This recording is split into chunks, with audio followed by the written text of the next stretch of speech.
बृहस्पतिवार की पूजा विधि। बृहस्पतिवार को जो भी स्त्री पुरुष व्रत करे उनको चाहिए कि वह दिन में एक ही समय भोजन करे, क्योंकि बृहस्पति भगवान का इस दिन पूजन होता है। भोजन पीले चने की दाल आदि का करे, परंतु नमक नहीं खाएं और पीले वस्त्र पहने, पीले ही फलों का प्रयोग करें, पीले चंदन से पूजन करें। पूजन के बाद प्रेम पूर्वक गुरु महाराज की कथा सुननी चाहिए। इस व्रत को करने से मन की इच्छाएं पूरी होती है और बृहस्पति महाराज प्रसन्न होते हैं। धन, पुत्र, विद्या तथा मन वांछित फलों की प्राप्ति होती है। परिवार को सुख शांति मिलती है, इसलिए यह व्रत सर्वश्रेष्ठ और अति फलदायक है सब स्त्री पुरुषों के लिए। इस व्रत में केले का पूजन करना चाहिए। कथा और पूजन के समय तन, मन, कर्म, वचन से शुद्ध होकर जो इच्छा हो बृहस्पति देव से प्रार्थना करनी चाहिए। उनकी इच्छाओं को बृहस्पति देव अवश्य पूर्ण करते हैं, ऐसा मन में दृढ़ निश्चय रखना चाहिए। श्री बृहस्पतिवार की व्रत कथा। भारतवर्ष में एक राजा राज्य करता था। वह बड़ा ही प्रतापी और दानी था। वह नित्य गरीबों और ब्राह्मणों की सहायता करता था। यह बात उसकी रानी को अच्छी नहीं लगती थी। वह न तो गरीबों को दान देती, न ही भगवान की पूजा पाठ करती। राजा को भी दान देने से मना करती थी। एक दिन राजा शिकार खेलने वन को गए हुए थे, तो रानी महल में अकेली थी। उसी समय बृहस्पति देव साधु के वेश में राजा के महल में भिक्षा के लिए गए और भिक्षा मांगी। तो रानी ने भिक्षा देने से इनकार किया और कहा, हे साधु महाराज, मैं तो दान पुण्य से तंग आ गई हूँ। मेरा पति सारा धन लुटाता रहता है। मेरी इच्छा है कि हमारा धन नष्ट हो जाए, फिर न रहेगा बांस और न बजेगी बांसुरी। साधु ने कहा, देवी तुम बड़ी अजीब हो। धन संतान तो सभी चाहते हैं, पुत्र और लक्ष्मी तो पापी के घर भी होने चाहिए। यदि तुम्हारे पास अधिक धन है तो भूखों को दान कर दो, प्यासों के लिए प्याऊ बनवाओ, मुसाफिरों के लिए धर्मशालाएं खुलवाओ। जो निर्धन अपनी कुंवारी कन्याओं का विवाह नहीं कर सकते, उनका विवाह करवा दो। ऐसे कई काम हैं जिनके करने से तुम्हारा यश लोक परलोक में फैलेगा। परंतु रानी पर उपदेश का कोई प्रभाव नहीं पड़ा। वह बोली, महाराज आप मुझे कुछ ना समझाए। मैं ऐसा धन नहीं चाहती जो हर जगह बांटती फिरूं।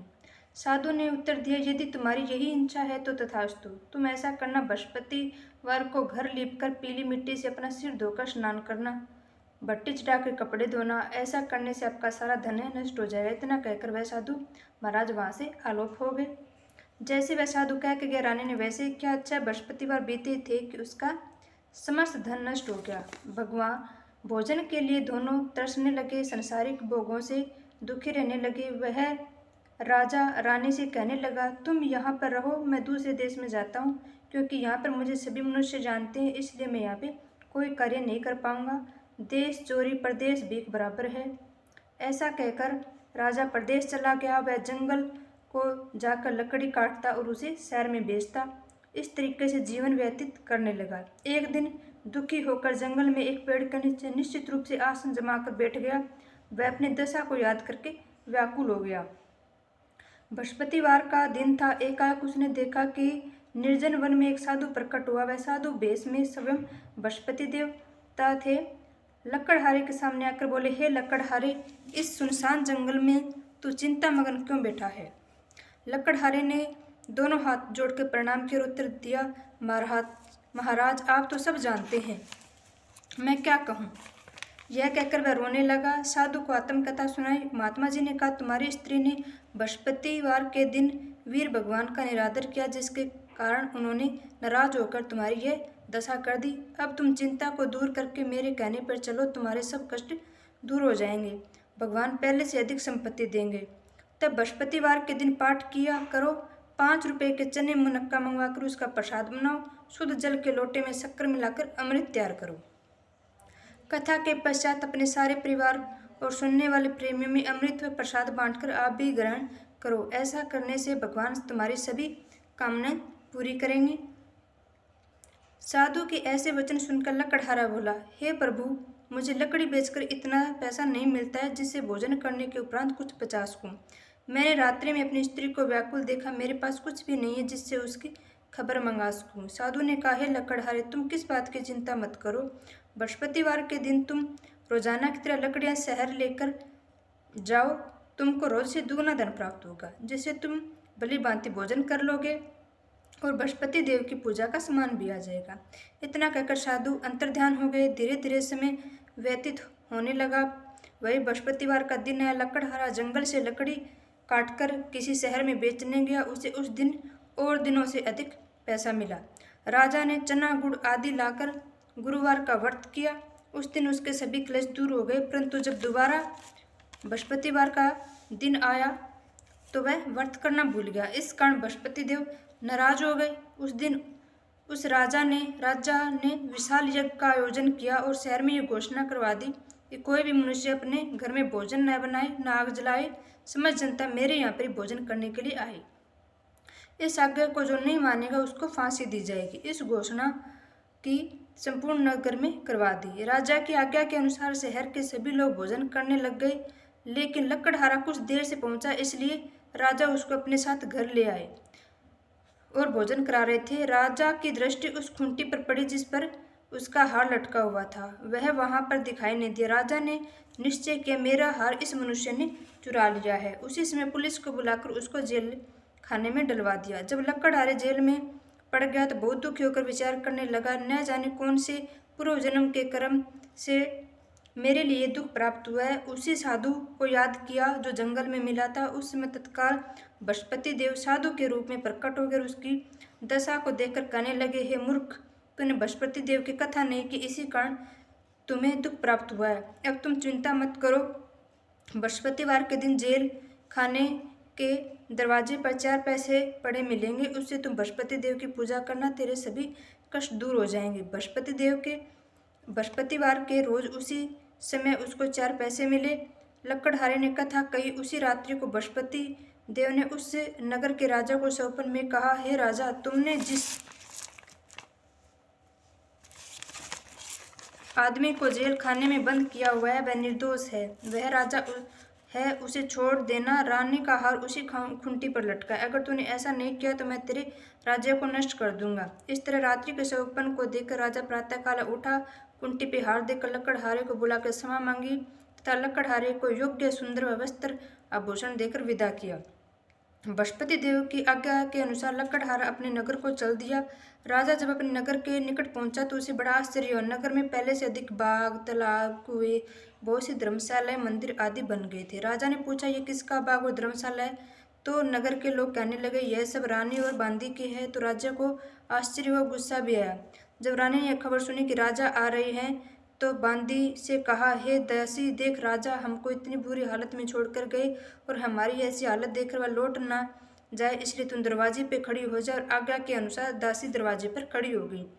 राजा आए और उन्हें अपने साथ ले आए। तब उन्होंने देखा कि यह सब धन बृहस्पति देव के इस व्रत के प्रभाव से प्राप्त हुआ है। राजा ने निश्चय किया कि 7 रोज बाद सभी बृहस्पति देव का पूजन करते हैं, परंतु रोजाना दिन में 3 बार कहानी कहा करूँगा, रोज व्रत किया करूँगा। अब हर समय राजा के दुपट्टे में चने की दाल बंधी रहती। दिन में 3 बार कहानी कहता। हर रोज राजा ने विचार किया कि चलो अपनी बहन के यहाँ हो जाऊं। इस तरह निश्चय करके राजा घोड़े पे सवार होकर अपनी बहन के यहाँ चलने लगा। मार्ग में उसने देखा एक आदमी एक मुर्दे को लेकर जा रहे थे। उन्हें रोके राजा कहने लगा, अरे भाइयों, मेरी बृहस्पति देव की कहानी सुन लो। वो बोले, हमारा तो आदमी मर गया और इसको अपनी कथा की पड़ी है। परंतु कुछ आदमी बोले, अच्छा कहो तुम, हम तुम्हारी कथा भी सुनेंगे।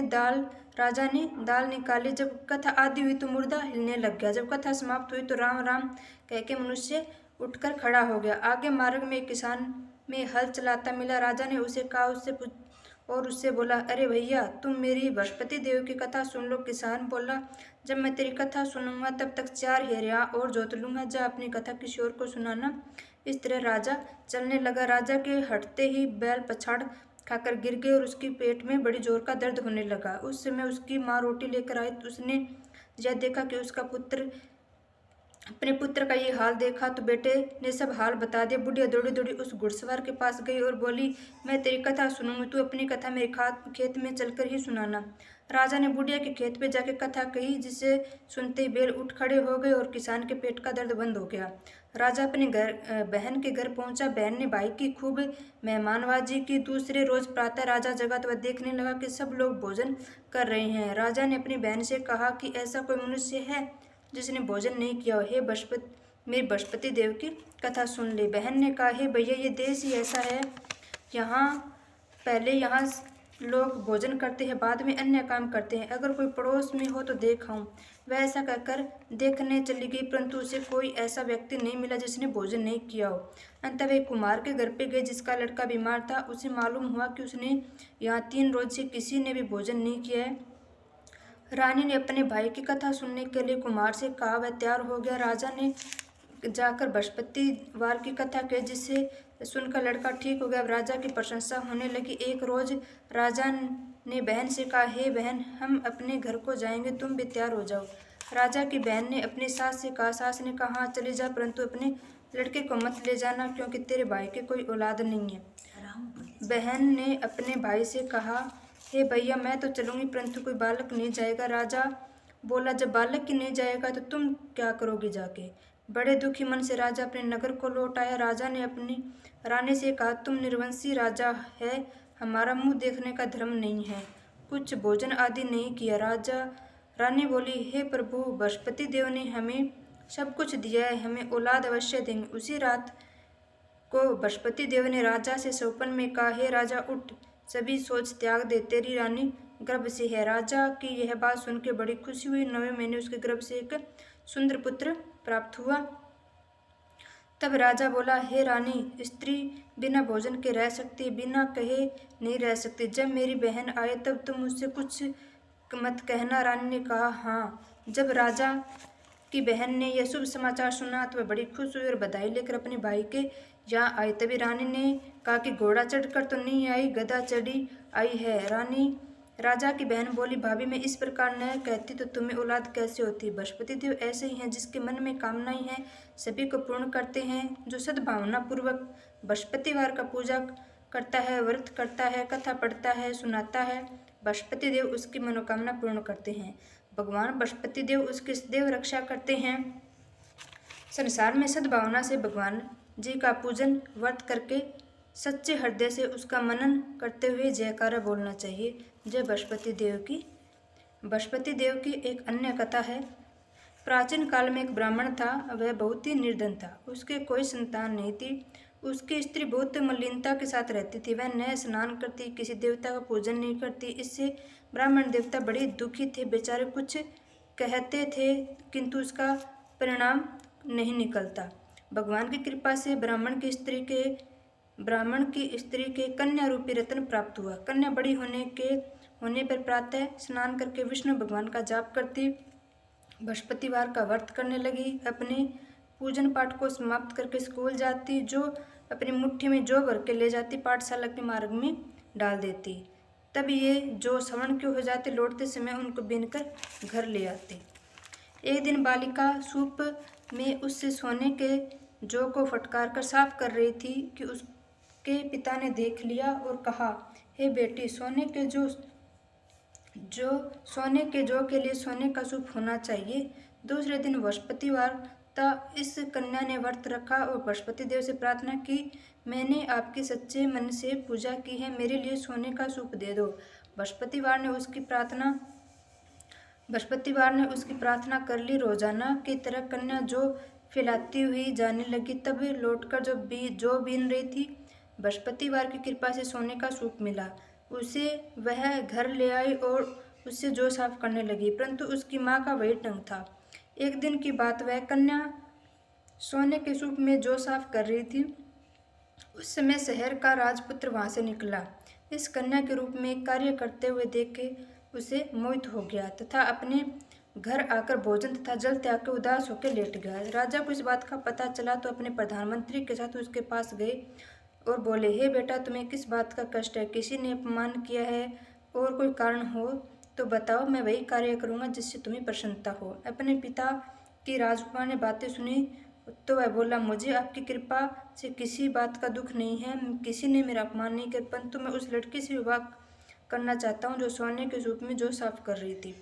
यह सुनकर राजा आश्चर्य से में पड़ा और बोला, इस तरह की कन्या का पता लगाओ, तुम ही लगाओ, मैं उसके साथ तुम्हारा विवाह अवश्य कर दूंगा। राजकुमार ने उस लड़की के घर का पता लगाया। मंत्री उस लड़की के घर गए, ब्राह्मण देवता को सभी हाल बताया। ब्राह्मण देवता राजकुमार के साथ अपनी कन्या का विवाह करने के लिए तैयार हो गए।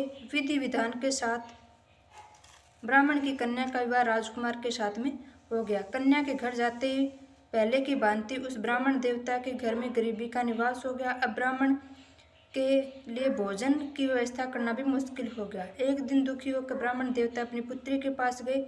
बेटे ने पिता की दुखी अवस्था को देखा और अपनी माँ का हाल पूछा। तब ब्राह्मण ने सभी हाल कहा। कन्या ने बहुत सा धन देकर पिता को विदा किया। इस तरह ब्राह्मण का कुछ समय तो सुखपूर्वक बीता। कुछ दिन बाद वही हाल हो गया। ब्राह्मण फिर अपनी कन्या के पास गया और सारा हाल बोला। तो बोली, हे पिताजी, आप माताजी को यहाँ ले आओ, मैं उसे विधि बता दूं जिससे गरीबी दूर हो जाए। वह ब्राह्मण देवता अपनी स्त्री को लेकर पहुंचा तो अपनी माँ को समझाने लगी। माँ, तुम प्रातः उठकर स्नान आदि करके विष्णु भगवान का पूजन करो, जिससे हमारी सारी गरीबी दूर हो जाएगी। परंतु उसकी माँ ने एक भी बात नहीं सुनी। प्रातः काल उठकर अपनी पुत्री के बच्चों की जूठन को खा लिया। इससे उसकी पुत्री को भी गुस्सा आया और एक रात को कोठरी से सभी सामान निकाल दिया और अपनी माँ को उसमें बंद कर दिया। प्रातःकाल उससे निकाला तथा स्नान आदि करा के पाठ करवाया। उसकी माँ की बुद्धि ठीक हो गई। फिर प्रत्येक बृहस्पतिवार को वह व्रत करने लगी। इस व्रत के प्रभाव से उसके माँ बाप बहुत ही धनवान और पुत्रवान हो गए और बृहस्पति जी के प्रभाव से इस लोक के सुख भोग का स्वर्ग को प्राप्त हुए। बोलो बृहस्पति देव की जय, विष्णु भगवान की जय। आरती बृहस्पति देवता जी की। ओम जय बृहस्पति देवा, जय बृहस्पति देवा, छिन छिन भोग लगाऊं फल और मेवा।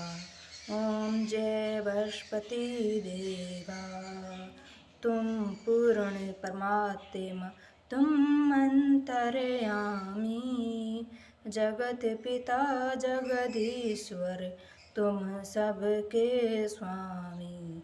ओम जय बृहस्पति देवा, चरण अमृत निज निर्मल, सब पातक हरता, सकल मनोरथ दायक, सकल मनोरथ दायक, कृपा करो भरता। ओम जय बृहस्पति देवा, तन मन धन अर्पण कर, जो शरण पड़े, प्रभु पर कट तब होकर आकर द्वार खड़े। ओम जय बृहस्पति देवा, दीन दयाल दयानिधि, भगतन हितहारी, पाप दोष सब हरता, भव बंधन हारी। ओम जय बृहस्पति देवा, सकल मनोरथ दायक, सब संशय तारो, विषय विकार मिटाओ, संतन सुखकारी। ओम जय बृहस्पति देवा, जो कोई आरती तेरी प्रेम सहित गावे, जेठानंद बंधन सो निश्चय फल पावे। ओम जय बृहस्पति देवा। सब बोलो विष्णु भगवान की जय, विष्णु भगवान की जय।